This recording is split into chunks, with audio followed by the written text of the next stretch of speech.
Herod, also known as Herod the Great and Herodi, was a Roman client king of Judea, referred to as the Herodian kingdom.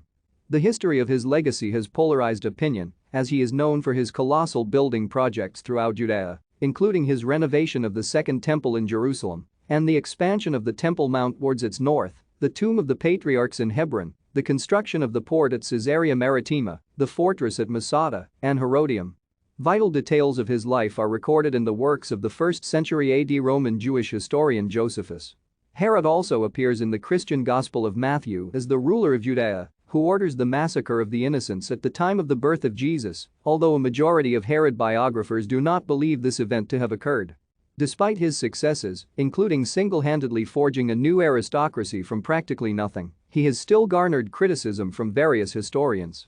His reign polarizes opinion amongst scholars and historians, some viewing his legacy as evidence of success and some as a reminder of his tyrannical rule. Upon Herod's death, the Romans divided his kingdom among 3 of his sons, and his sister Archelaus became ethnarch of Judea, Samaria, and Idumea. Herod Antipas became tetrarch of Galilee and Perea, Philip became tetrarch of territories north and east of the Jordan, and Ptolemy I was given a toparchy including the cities of Jabneh, Ashdod, and Phasaelis. It is generally accepted that Herod was born around 73 BCE in Idumea, south of Judea. Thank you for watching. Like and subscribe if you would like to view more of our videos. Have a nice day.